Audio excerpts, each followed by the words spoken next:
Hello and welcome back to the Growth Circle podcast. I am your host, Lincoln Amstutz, and I am very excited for the conversation I'm about to have with Alex Breshears, somebody that I have been recently introduced to, but have heard a lot about and all good things. So before I get her on here officially, let me introduce her with this bio. Alex Breshears is a private lender and Bigger Pockets published author of one of their newest books, Lend to Live. She lends in Missouri and Virginia with her lending business, TC Capital, and runs a large educational Facebook community, Private Lending Lessons, where she's helping others learn more about lending safely. So without further ado, Alex, welcome to the Growth Circle podcast.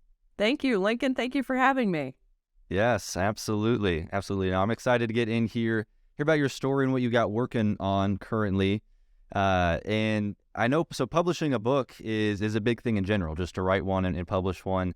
But to do so with one of the largest, if not the largest, real estate media companies in the world, Bigger Pockets, is definitely, another level and step up there. Can you give some insight into your background, getting into real estate and private money investing, and just how that led you to writing this book and where you're at today? Yeah, it's a wild ride, so hold on.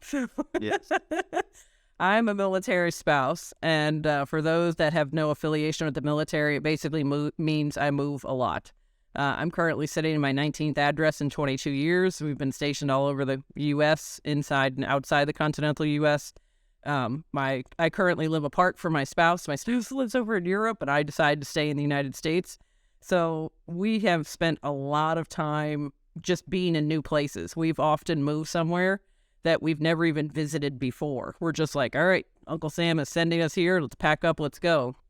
So having that in your life, while it sounds super simple, it actually affects every aspect of your life because you use so much mental energy. You got to find a new doctor, got to find a new vet, got to do this, got to find a house. Who's the internet provider in this area? And like the list just goes on. And if you're doing that sometimes 2 times a year, it just becomes very mentally taxing. But in addition to that, even though I'm graduate school educated, I cannot stay employed for very long through no fault of my own, right? Like I'm moving, I'm choosing to keep my family together. So I move with my spouse, usually, just not this time. But the other side of that is also that active real estate investing also doesn't necessarily fit in that lifestyle, right? If you live somewhere for 3 months, there's no point in trying to buy a house. And, and we're talking over the span of 25 years where long distance real estate investing, remote flipping, those things weren't necessarily as ubiquitous as they are now. Improvement in technology, different mindsets, different ways of doing things now. So we did do it. I will say we tried. We tried one long-term rental. We were miserable. We tried one fix and flip. I will never do that again. And we just happened to come across some people. Again, if you think about that Venn diagram of like people in your network and then what they're doing, a lot of the people in our network are military and they had been stationed somewhere, 5-10 years, God love them. Like, I don't know how you did that, but we did not get that. And just through the years, since I always had an interest in real estate, my father owned long-term rentals as I was growing up. So it was something I saw modeled in my childhood was to own real estate. And this is how you became wealthy and this is what you did. And that's how I ended up a long-term landlord, found out it didn't work. But I would end up kind of partnering with other military members, other military families that say, hey, look, I want to buy this investment property in this area.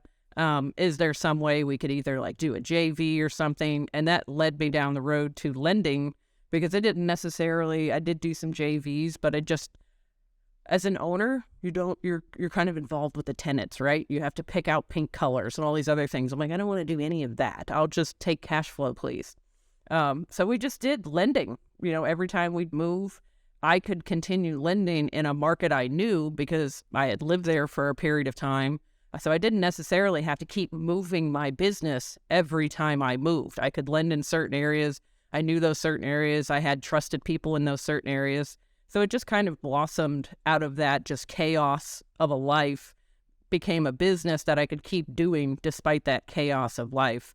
And then when COVID kind of shut the world down in 2020, a lot of hard money lenders stopped lending entirely, right? Sometimes with very little forewarning, a day or two's notice to some borrowers that, hey, you're supposed to close on Friday. Well, it's Wednesday and we're no longer lending. So that became a major, major thing in my world, because then people are suddenly really looking for private capital because they don't have an option. The hard money lenders are closed. So we decided at that point, my spouse and I did, like, let's make a go of this. Like, it's been kind of a little bit of a side hustle, something we did for fun, extra cash flow. If the opportunity presented itself, we'd take it. We weren't like actively outgoing and building this business or looking for these types of opportunities. And then when COVID hit, we're like, all right, I guess this is the perfect time to start doing this. So let's do it during a pandemic. Now or never. And we knew we were going to be stationed here at the time. We were supposed to be stationed here for a little bit of time. So we're like, we'll put down some roots. We're here. We're good. We're in Virginia. And then just kind of as time progressed, COVID shut the world down. I live with an extreme introvert. I am not very introverted, if you can't tell by now. So a couple months into the pandemic, I'm losing my mind because I need people to talk to. So I went looking for community, right? Like, there's Facebook groups for burring. There's Facebook groups for being a landlord. There's Facebook groups for having short-term rentals. But every Facebook group I joined or looked for about private money was just scams and spam, right? There wasn't any discussion. There was no networking. There was no education. There was no nothing. And then a friend of mine at the time, he dared me to start a Facebook group. And I'm like, dude, like, I have 8 years of college behind me. It's all chemistry related. I never took a graphic design class, a marketing class, like none of this. And he's like, just do it. And I just did it. And then like a week later, there were like 100 people in it. I was like, oh, okay, this is sort of cool. All right, we'll do something. And now the group's not even 3 years old. It's just shy of 8,000 people. And it's just become a place where people can just go and ask questions like, how do I do this? What are you doing? What are the rates you're seeing? Do you have them sign this form? Who do you use to get legal docs? Like, like, it's just become a community of people that are learning how to do this. And the book stemmed from that community, right? Because we were getting asked all the time, like, what's a good book I can read? Where can I go and get resources? And at the time, there wasn't anything really very detailed. Like, there wasn't anything like, step one, do this, go get this form, go get this piece of paper. This is what to look for on this piece of paper. And then finally, one day I was just like, I had a little epiphany moment that involved a rainstorm and a giant dinosaur. But we can go down that road if you want. But that was my sign from the universe that, like, there should be a book. And, like, we should be the people to write this book, because we talked to so many people at that beginning stage of learning how to lend, but we also talk to a lot of active borrowers that don't understand how different this form of lending, how this is a relationship and not a transaction. And then when you're coming in with completely different expectations, you're not going to have a successful transaction. So it became educating the borrowers and educating the lenders. And ironically enough, I don't know if your listeners would know this, but usually 20 to 30% of the active investors in a room have done at least one private loan. Because, like, the number one question I get asked by active borrowers is like, where do I go find these unicorn of people for private lenders? I'm like, well, chances are you're sitting in a room. If you go to a RIA event, a meetup, any sort of virtual networking event, chances are you're sitting in a room with someone who has done a private loan.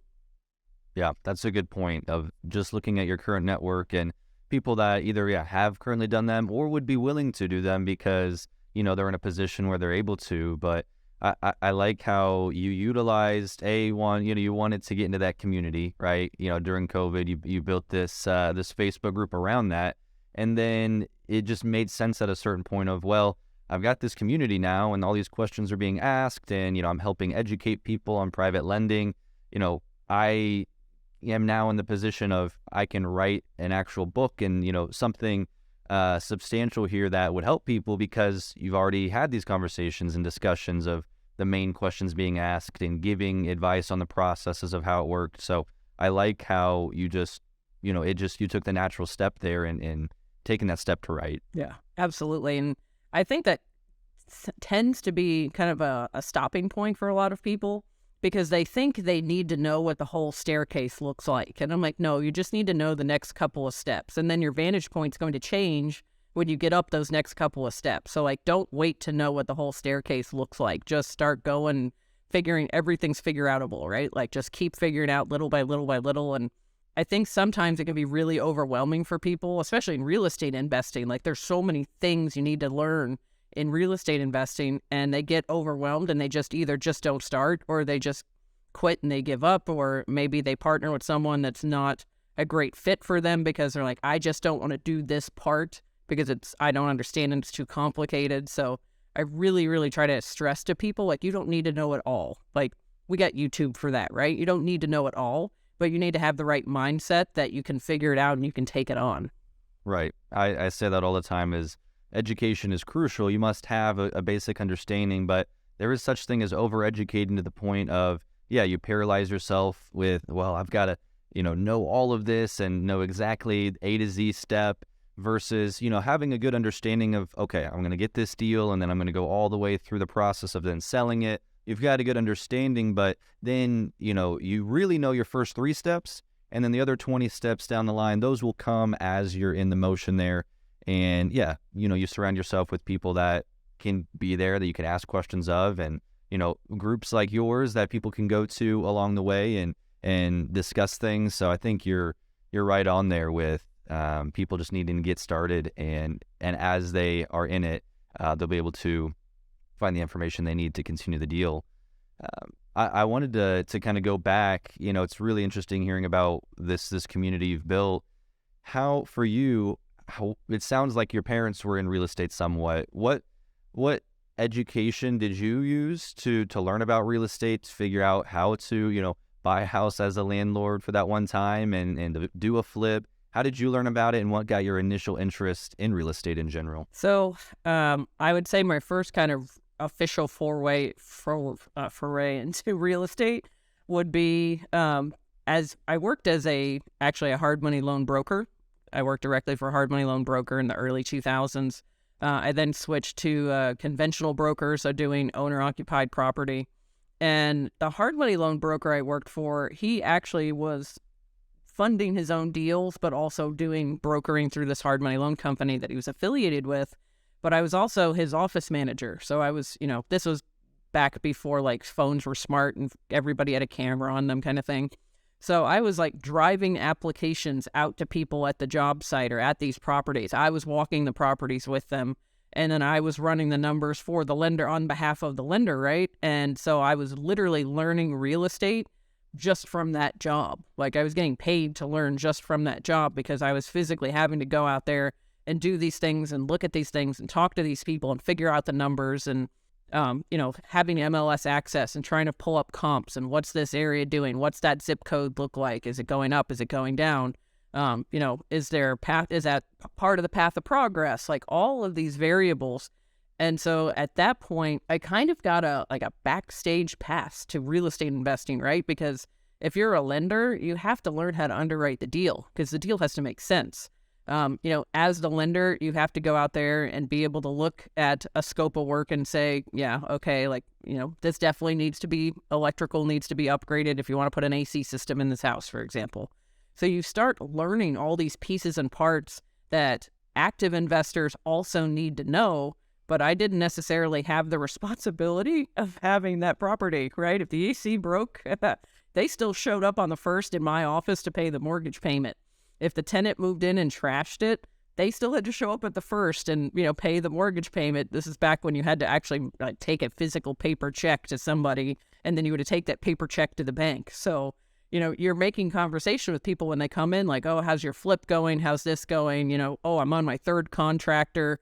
Meanwhile, they're still cutting my lender, the lender I was working for, a check every month, even though they're having to run all over town. They've taken 8 trips to Home Depot by this point in the day, Right.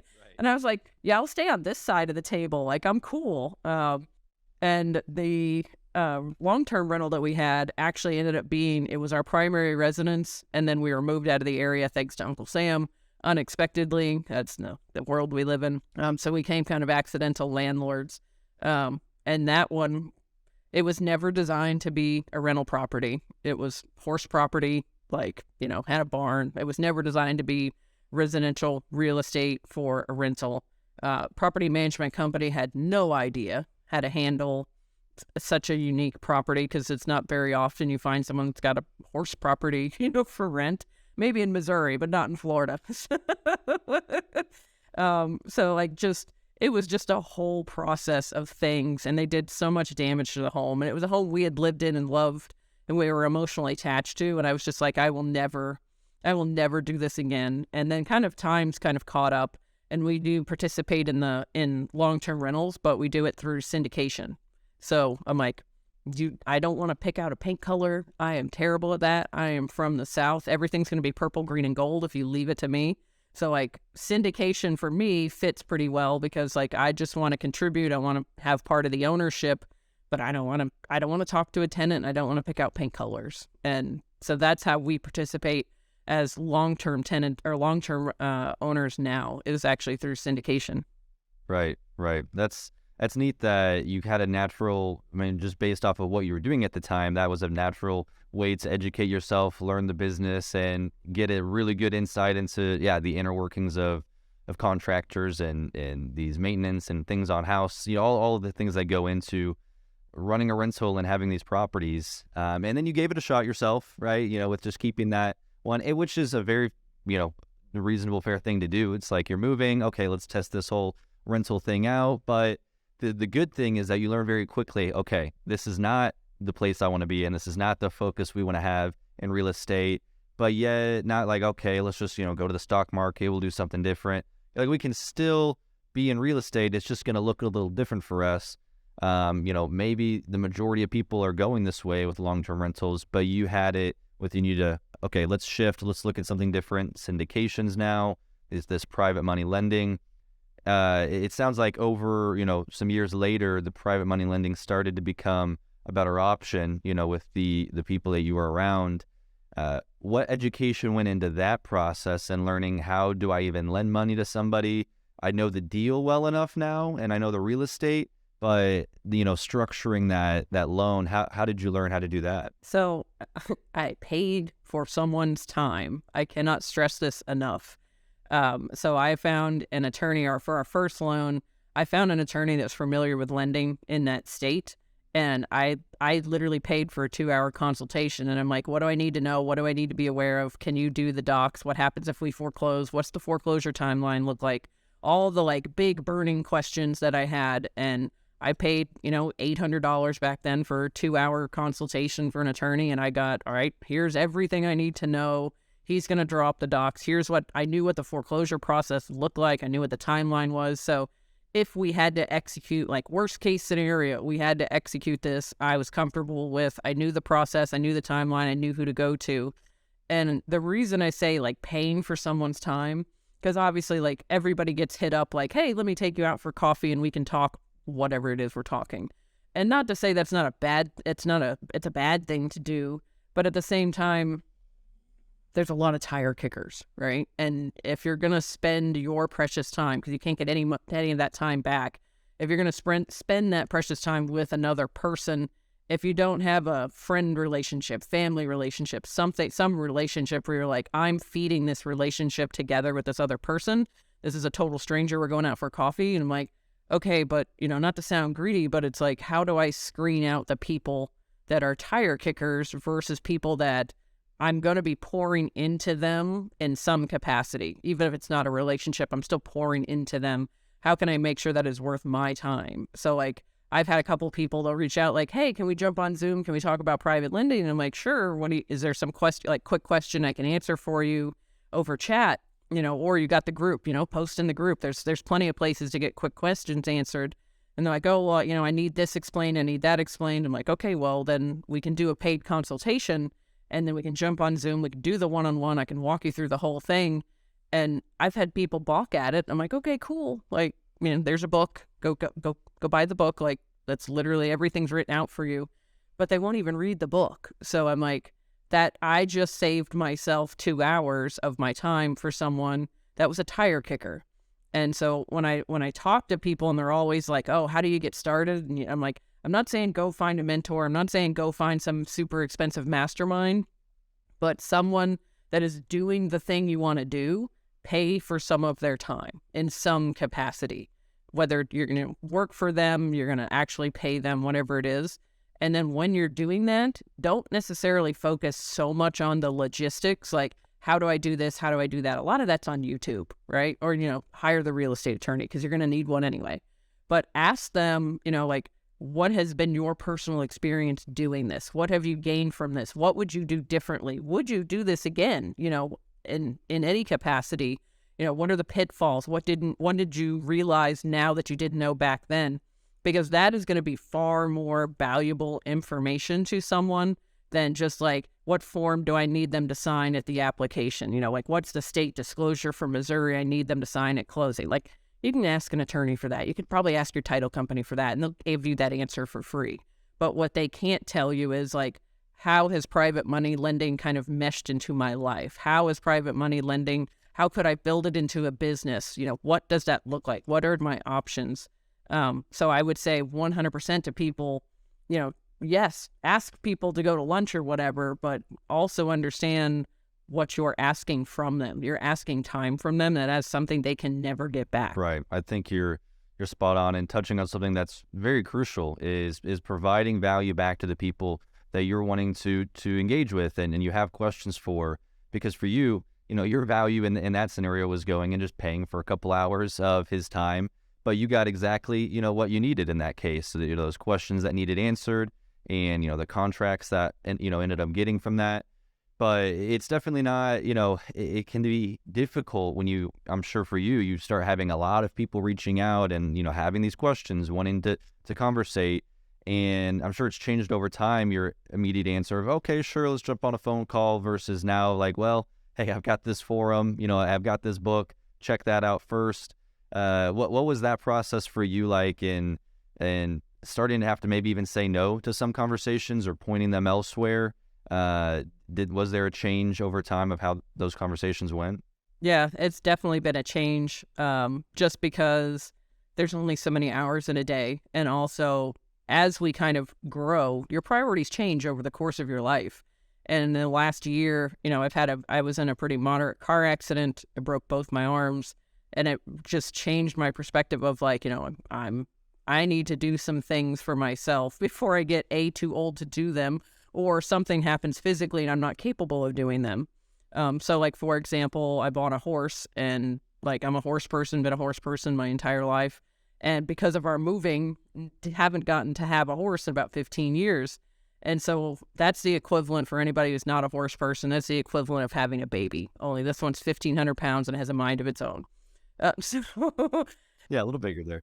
A little bigger there. So, the requirements to go like spend time with this animal and, have the cash flow to pay for this animal every month, it changes your life. Like, it's literally the equivalent of having a kid, because trust me, I don't get the tax deductions because it's not a kid. So I would say the change really came about not so much because of the book, but because my priorities in my life changed. Like, I had to be able to set up my life where I could leave for 2 weeks and go spend time with my husband, right? Because he doesn't live in the same country that I live in right now. I had to organize my life so I could go out and be away at the barn where I have no cell phone reception because it's out in the boonies for a couple hours, 5, 6, 7 days a week. So it became a point of like, what am I really doing with the time I have available that is not the priority stuff that, like, hands down, I'm going to the barn today. I'm going to be gone for 2 or 3 hours. So with the rest of my waking day, what am I going to accomplish with the rest of my waking day? But still provide service. I'm always coming from a place of, I want to provide service to people. I have a heart of service that is very important to me. And so I was like, okay, go to the Facebook group. You can get, if it's just quick questions, you can post that. And as a community group, think. And I'm not even saying I would have the only one and right answer. The cool thing about private lending, it's very flexible. So within the group, you could get 10 different answers to the same question, which can sometimes be a little infuriating, but you're getting a lot of different perspectives other than just me, and it's free, right? Like, so go try that if it's a quick question. If it's something where like you just really need step by step, like, how do I do this? Where do I start? Da, da, da. Okay, well, great. There's the book. There's an audio book. You can listen to it while you're cleaning the house, and then if you're to the point where like, okay, I've read the book, I'm interested in really doing this, but I need some more hand holding. Like, by that point, that person is a little more bought into your process, right? Like they're familiar with what you're doing. They're familiar at least with the baseline knowledge level. What they're having a problem overcoming is the application part. And maybe that's where I get involved, is in the application part.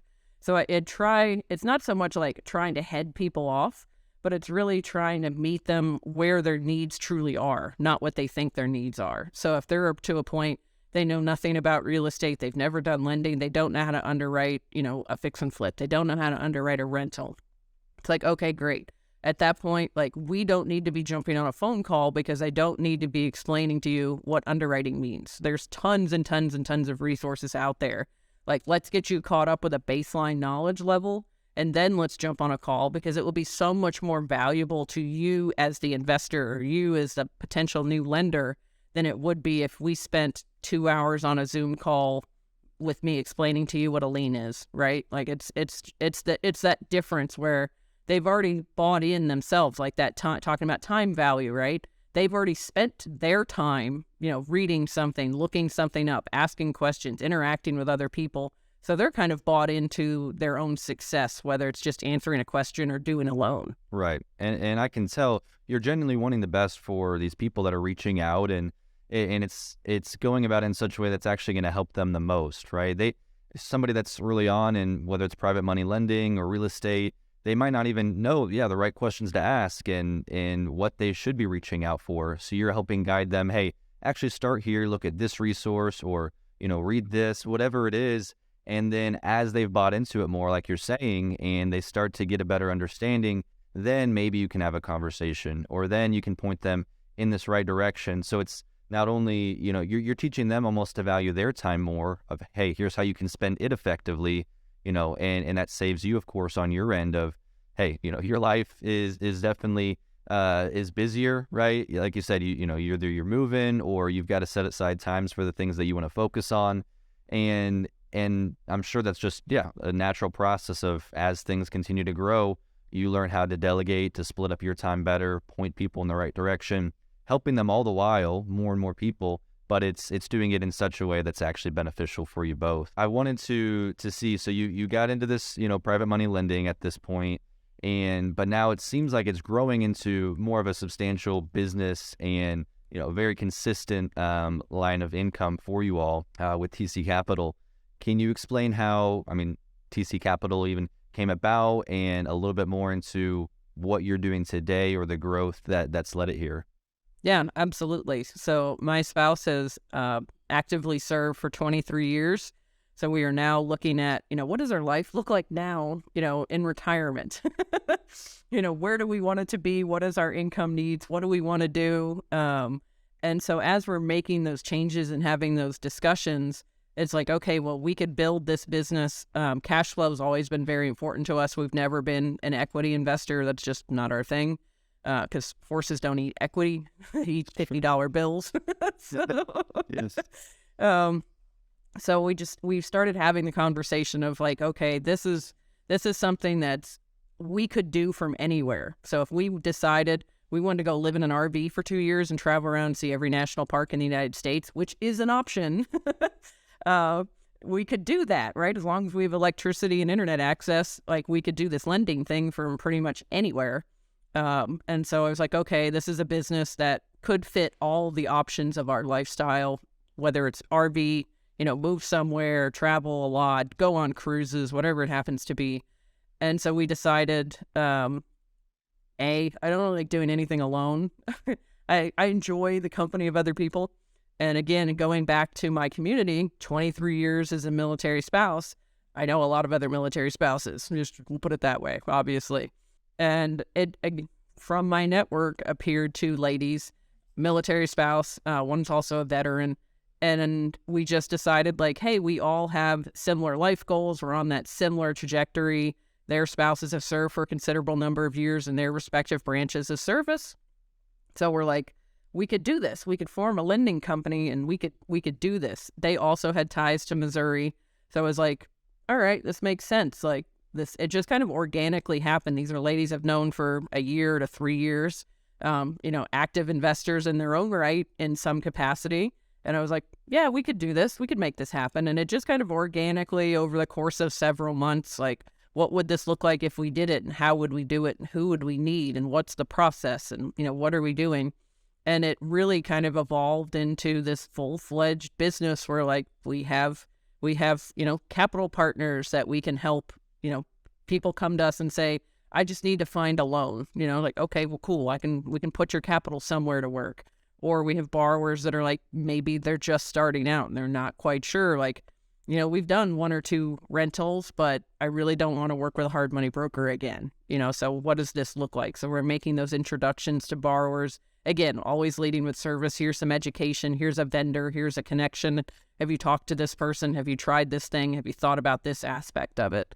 And it's something that's just organically grown, and I expect it to continue to organically grow because it's coming from a place of service. It's coming from a place of, like, how can we help someone, educate someone, whatever that something is, how can we help? Right. That's so good. And kind of my question ends up being, as you're getting into this and, you've got the, a couple of people around you that all want to partner along and make this happen. You're in the business of lending capital, right? You're lending out money for these projects and these houses. Obviously, it takes a lot of money to do so, especially if you're doing multiple at once. Is this all of your money that you've, saved up over time that you're lending out? Are these lines of credit? Are you bringing in capital from other places to facilitate these private loans? How does that get built up and what does that look like? So the nice thing about private lending, like I mentioned, is it's very flexible. So you can create a business model depending on what you want. So for example, some private lenders will have a debt fund. They'll start a 506B, 506C, similar syndication, only it's going to be going into secured notes. And that will be their source of capital. Big, really, really big lenders, hard money lenders, for example, they could be backed by hedge funds in New York. They could be backed, by their own debt fund, Reg A, something like that. So, or warehouse line of credit from a bank. The smaller lenders like myself, we tend to either be self-funded, so it's called balance sheet lending. So it's capital we have injected into the business that we are then lending out.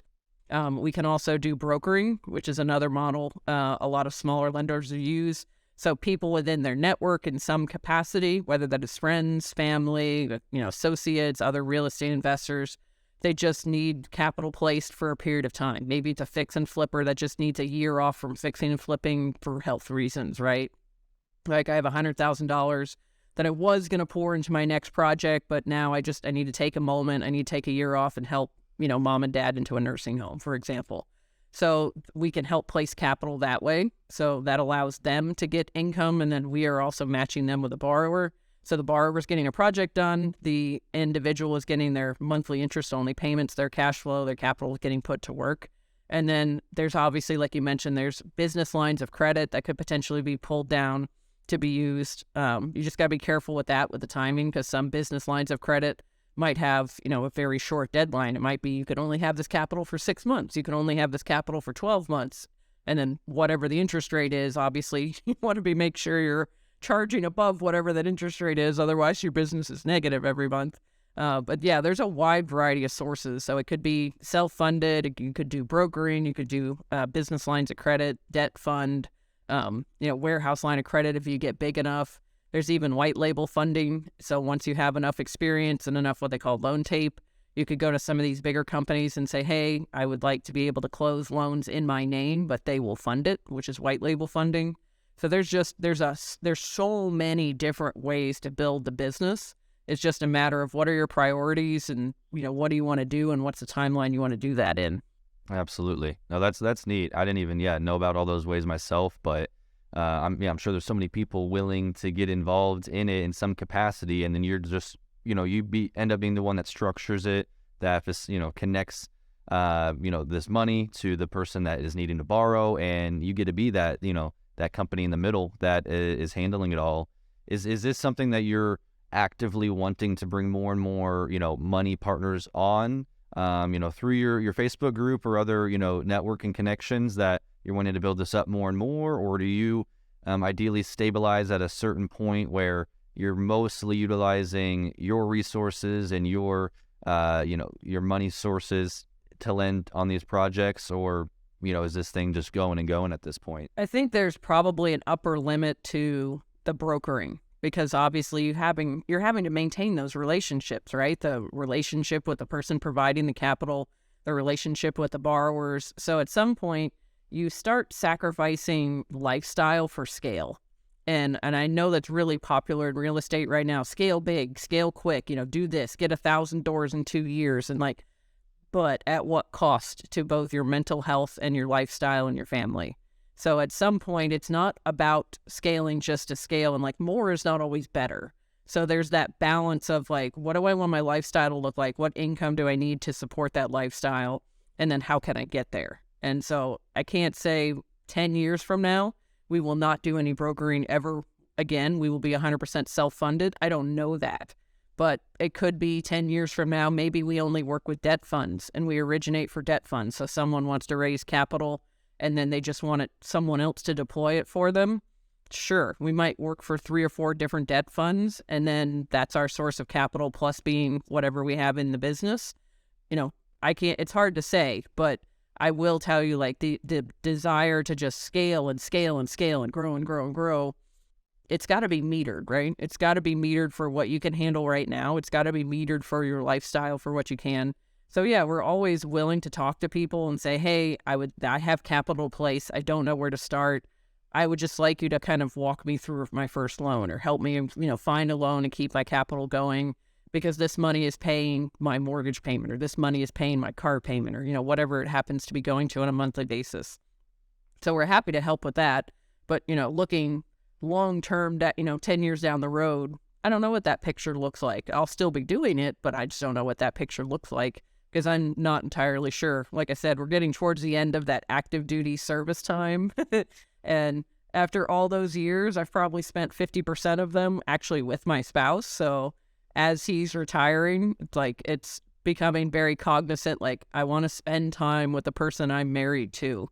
So does that mean I want to build a business with, 8 employees and a retail center, having a external office outside of my home that I have to show up to every morning at 9 a.m.? I'm not interested in that right now, right? Right. And that's, you're touching on, you've got to know what your goals are and where you're wanting to go with this, because are you in the position to continue to bring on more and more partners and broker and do more of this private money lending? Absolutely. You've got that network and capability built out at this point. You could grow that, but maybe scaling isn't, what you're looking to do. Maybe at a certain extent it is, but not to this massive thing. And, for anybody that is in real estate investing or a business of any kind, you've got to reverse engineer, okay, where are my goals? Am I wanting my time back? And then when I can pay for my expenses, I'm good. Or, do I have something a little bit bigger? Whatever it is, like you're saying, you got to reverse engineer it. You got to see, okay, that's where I want to be. What do I have to do today to get there? And then that's what you're sticking on, rather than just going just for the sake of, of doing it. So I think that's very important. What you're saying there is understanding your lifestyle, where you're headed into in this new season, and wanting to enjoy it the most that you can. Is there any part of you, it sounds like, you work with other people in doing this, that you could bring on some sort of, CFO or somebody that is managing this and continues to grow it, and you stay more passive with it? Because it sounds like you're still in more of the leadership role. Is that something that you could see in the future, or bring in somebody on like that? Yeah. So actually TC Capital, because there's 3 of us combined. One of us is obviously the CFO. They are the detail person. They handle all the bills, the balance sheets. They do the QuickBooks report. Don't let me anywhere near QuickBooks. I hate QuickBooks. So I have someone for that, right? It's a lot. And then one of the other ladies is really good at processes and nitty gritty and automations, and what does it look like, and how do we get it to do this, and how can it be smoother, and how could we automate it? Which again, not the detail person here. So if from that capacity, our partnership makes a lot of sense. So a lot of small private lenders like myself, they're usually one-man bands, right? Or maybe there's a spouse or a partner that's also involved in some, minor capacity. They'll prepare documents or something. But in my case, and I've been questioned by other private lenders about this, how are there 3 of you? What are 3 of you doing? It's well, the other two are doing things that I don't want to do. And it's the same thing for them, right? Like they have no interest in being forefront and having an educational group and doing on podcasts. Like that's just not what they enjoy doing in life. And I'm like, okay, cool. We work out. So we balance each other out with our strengths and our weaknesses. So I would definitely say the partnership has been stellar for that. Then that can allow you to scale more. Like we could take on potentially 50 relationships for capital partners because there's 3 of us versus just me. I don't want to, me by myself, manage 50 different relationships. There's just no way. So I can get further faster with the right people in my corner, which is why I decided, even though we're a small business, we're a small lender, yeah, there's 3 of us, and yeah, we're splitting profits 3 ways, which might not sound all that great, but at the same time, they have very crucial roles in the company doing things that I physically don't want to do or I physically don't have time to do, which does allow us some freedom to scale without a massive impact into the lifestyle that we're all trying to have. Because our little mantra is like, we're going to take over the world and then take a nap. Like you gotta have that like balance, right? The balance. That's the balance. I mean, you got the aggressive you're going for, but at the same time, we're gonna hang out here and rest a little bit, Right. And I love that you've got a good partnership going, because when you have other people, in your business that you can pass things along to that you just don't want to mess with, or that they're better at, that goes such a long way in enjoying what you're doing, and yeah, just sticking in those roles that you'd rather be in. I definitely wanted to ask. So you write this book, you've started this Facebook group. It's grown to a very large size and a lot of benefit coming from it. You write this book. How does the working with Bigger Pockets, publishing through them process work? How did you get connected there, and did that come about? That was totally by accident. I'm not gonna lie. There was no premeditation at all. So the vast majority of like the original rough draft of the book was written in about 2 weeks, and I was looking for an editor, and I was like, but it's such a niche topic, right? Like it's real estate, and then it's even more niche than that because it's lending on real estate. So I had to find an editor that would understand real estate, but also have at least some small understanding of lending. So it wasn't going to be like me educating an editor who then had to go and pare down the book or, move things around or, restate something. And just, again, through my network, just talking to people, I knew someone who had just published a real estate related, they'd done self-publishing, they had just done a self-published real estate book. And I reached out to them and I was like, hey, I saw you just published, congratulations. Do you happen to have an editor that you used for this book because it's real estate related? And they said, yeah, here's the name, here's the number. And when I reached out to this person, I was like, I was just like, I need an editor for this real estate book. Here's what I got so far. And they're like, yeah, cool. I'm coming back from vacation in about a month. We can talk in about a month. I'm like, all right, cool. And so she came back from vacation. We were having a conversation about it. And it turns out she actually worked for Bigger Pockets. And then I was like, okay, she does the book editing on the side. And I'm like, okay, cool. Like I just need the book edited, right? It was like, oh, this is cool. You work for Bigger Pockets. And then she actually approached me and she's like, because so much of the book was already done. She's like, hey, she goes, our marketing committee's meeting soon. She goes, would you be interested in like putting the book forward to be published by Bigger Pockets? And I'm like, yeah, okay, that sounds cool. Like, again, I just want to get the book written. I just want to get the book edited. Like that was my focus. And so I got my co-author involved at that point. We've done a nice little write-up for Bigger Pockets, where this book would be placed in the marketplace, what currently exists in the marketplace. And they're like, yeah, cool, let's do it. Because they talk a lot about, private money lending, as a borrower from borrower's perspective. Go find a private money lender to fund your deals was BP's kind of stance for a long time on a lot of their podcasts. Go find a private money lender. But then they weren't talking to the audience about how to do the private money lending.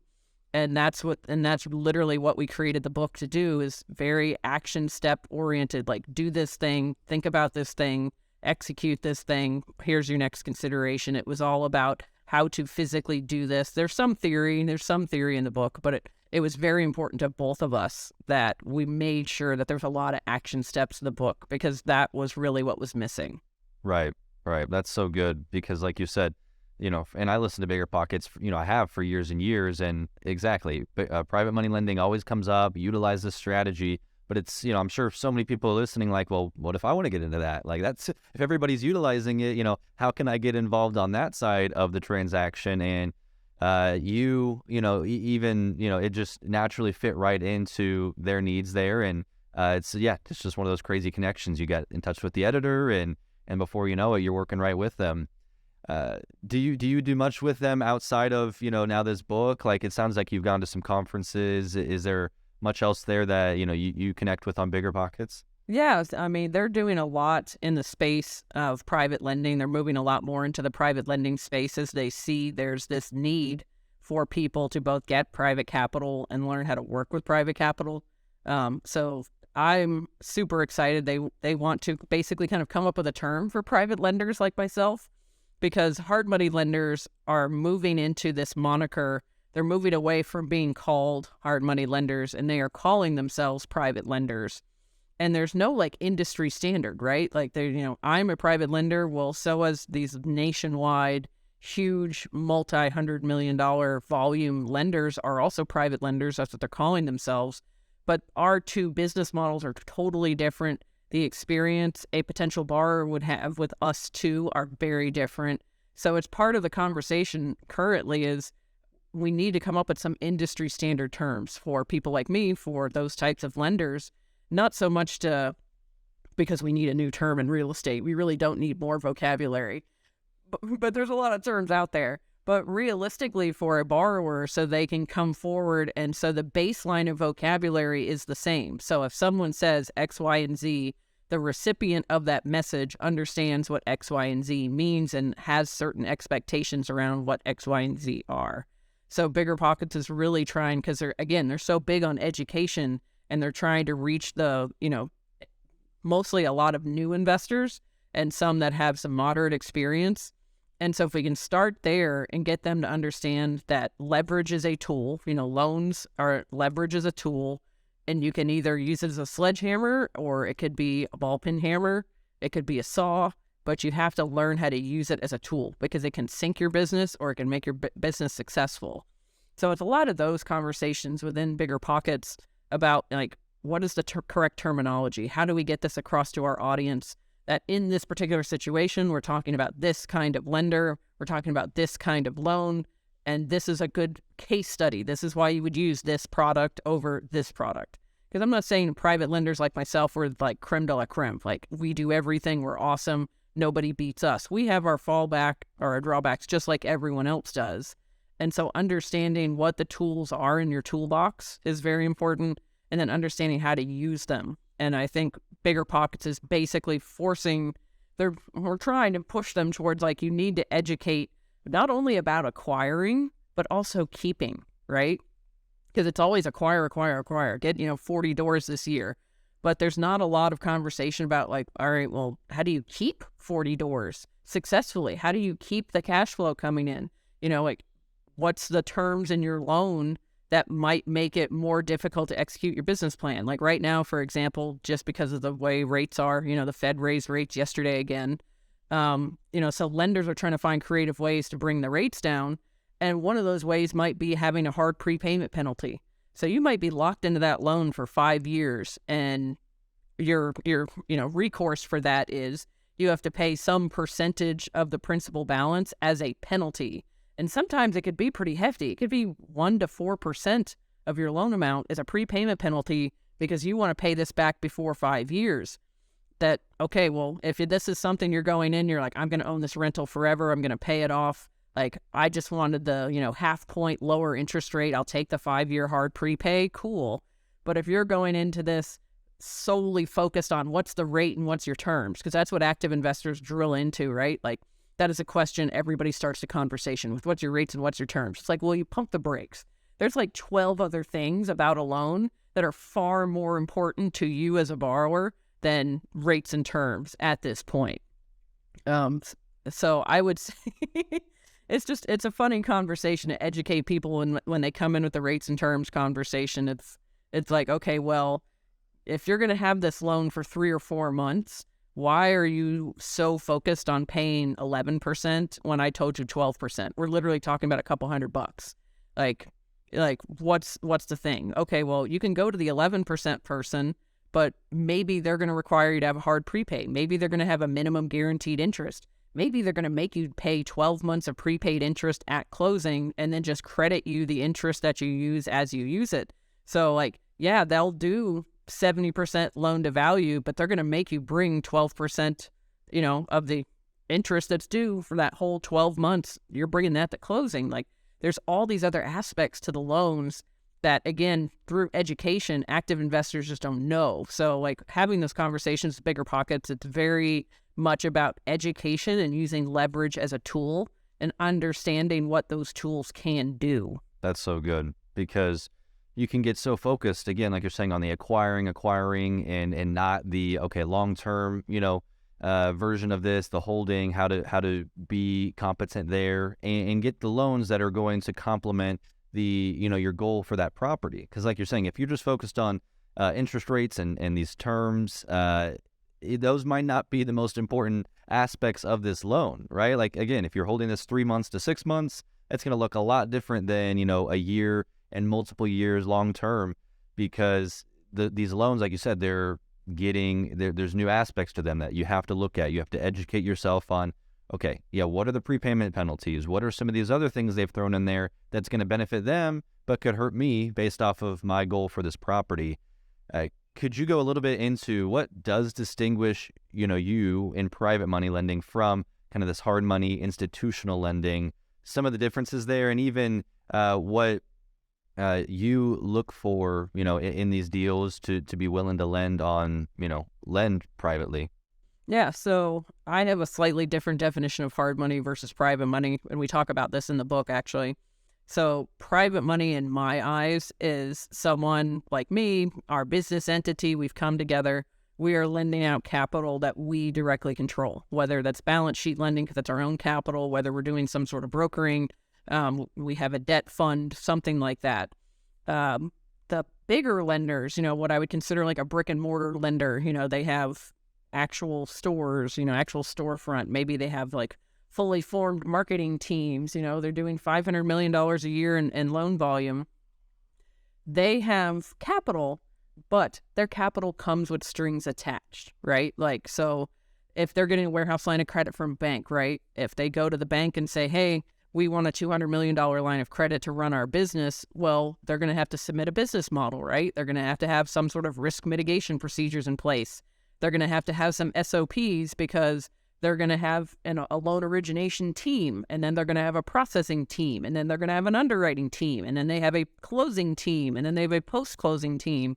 So it would be very easy to have a staff of 50 people for a lending business. And if you have a borrower that's going from loan originator to processor to underwriter to closer to post-closer, like, there has to be a standardized process, a pipeline for all of those things for the borrower to successfully go from application to closing.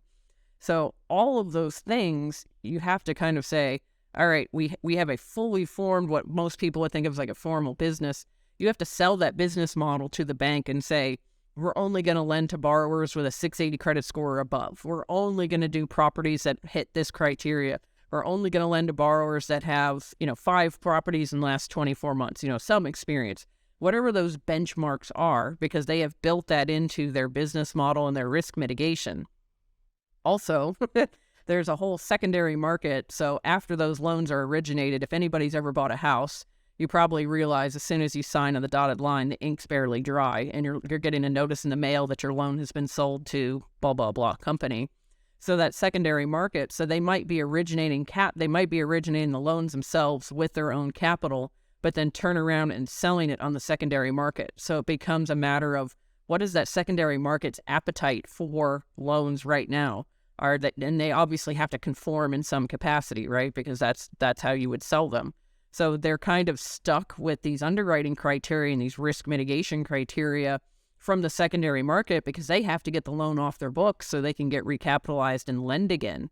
So it's kind of a murky, again, with the flexibility, it's good and bad. It's kind of having an understanding of like, what is their business model? Is their business model, are they self-funded? Maybe they just have a small group of people that they work with to get capital. Those people are going to have less strings attached to the capital. That's going to give them more flexibility. Maybe they could lend in the second lien position. Maybe they could delay interest payments for 3 months. Maybe they could delay interest payments for the entire, 6-month length of the loan. Like, they have the ability to have that flexibility because they don't have the strings attached to the capital because it's their own capital.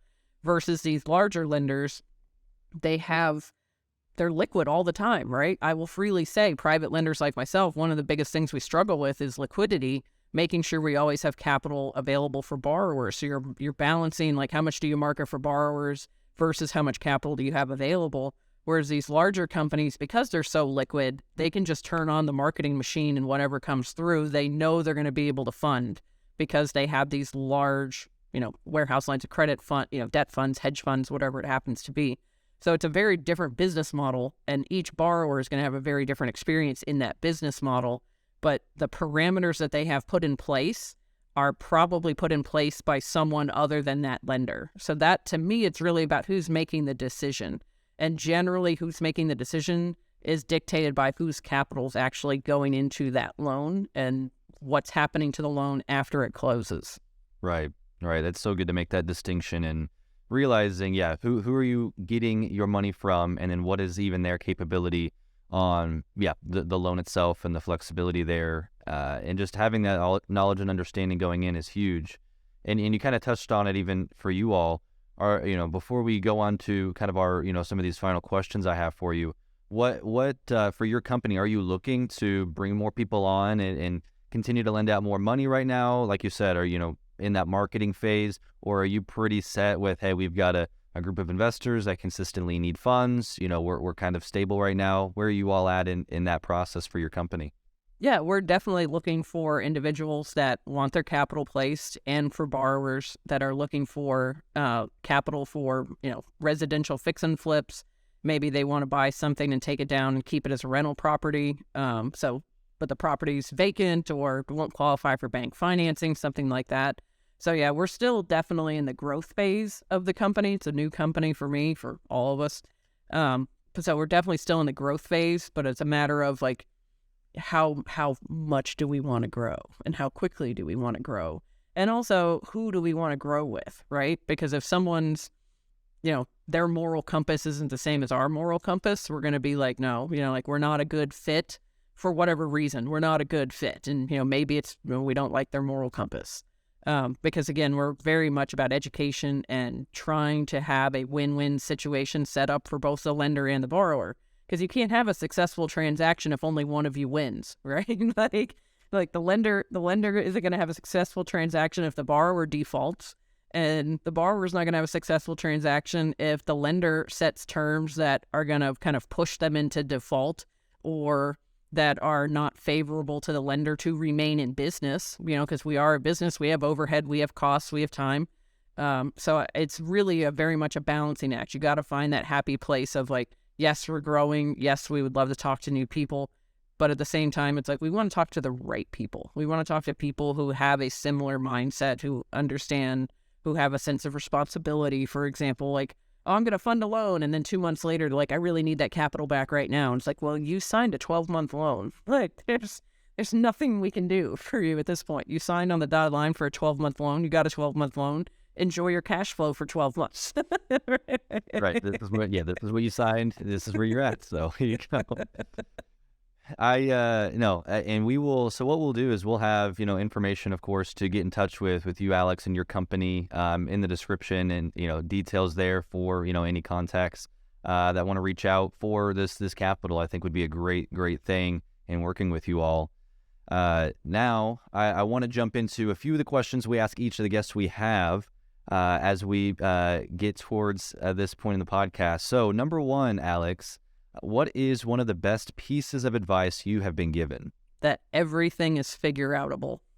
There's a book by that title, fantastic book, but that everything can be figured out in one way or the other. And like I mentioned earlier, it can get very overwhelming very quickly to think about, oh, I got to know all of these things. It's like, no, you just need to know the next couple of steps, and then you take those steps and next couple of steps. And people always see progress from the outside. They see progress as these like big milestone moments. Like in real estate, they'll publish on Instagram or Facebook or whatever their picture of them signing the documents at closing, like number 21 in the book. So, a little thumbs up or whatever.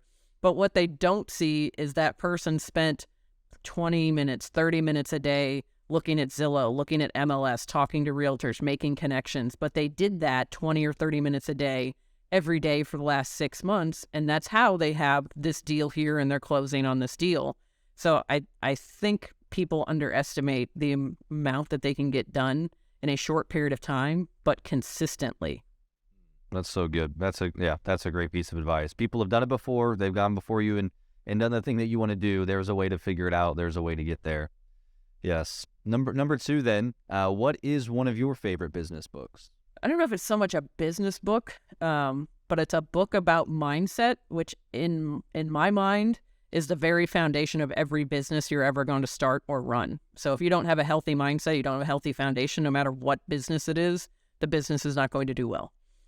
So coming from that standpoint, my favorite book of all time, it's called Psycho-Cybernetics by Dr. Maxwell Maltz. And it's really about mindset and visualization and getting towards a goal. And it's something that not a lot of people even know exists. It's actually a really old book. It was written back in the 60s. They've kind of republished a couple versions since then, but it's an older book.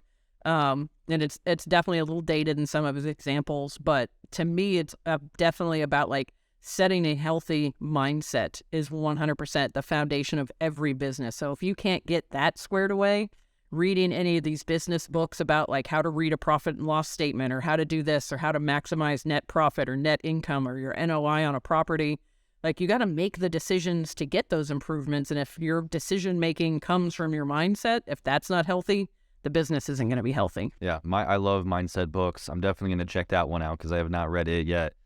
So it'll be on the list. Okay, number 3 then. What is one character trait you notice that successful people commonly share? Oh, this is going to sound funny. You got to have a sense of humor. You got to have a sense of humor. Like, stuff is going to go wrong. Life is going to throw you some curveballs. And yes, you can experience some frustration or moments of being overwhelmed in that moment. But at some point, you just got to be like, if this is the worst thing that happens in my day today, like I'm already probably ahead of 3/4 of the population on the planet, right? Like you just gotta have a sense of humor and be like, okay, cool. Like let's just keep rolling. And you got to be able to laugh at your mistakes as much as you can laugh at your success. So I'm going to say sense of humor. I like that. I could not agree more. I think that's a huge aspect that you've got to have in business because things are going to go wrong. Go with it. You do. Well, Alex, where can people connect with you? Whether it's for capital, or I know we've talked about some of your Facebook. Where can people connect with you? So the Facebook group is called Private Lending Lessons. Yeah, feel free to join the group. You'll see me posting in there, responding in there. The website for TC Capital is lendingwithtccap.com. There's some information about the types of loans we do, where we lend, information like that. There's also a contact us form, so you can fill out one of those, and someone, probably me, will reach out to you, and we can chat about whatever it happens to be you're contacting us about. But those would probably be the two easiest, would be the Facebook group and the website. That's great. Yeah, definitely check her out there. And get her book, Lend to Live. I bought myself a copy, and I'm definitely going to be reading it. Excited to dive in there. Yeah, so I'd encourage anybody that is doing private money lending or looking to get into private money lending or going to be borrowing private money, definitely read that book because I know Alex has a lot of expertise there and just giving you the process of how to break it down. So Alex, thank you so much for your time, and I've definitely learned myself and appreciate you coming on here. Yeah, thank you for having me. I appreciate it, Lincoln. Yes, been good. Well, thank you for tuning in to another episode of the Growth Circle podcast. Please leave us a review and share this with somebody if you found value from it. Alex, great to talk to you. We will see you all later.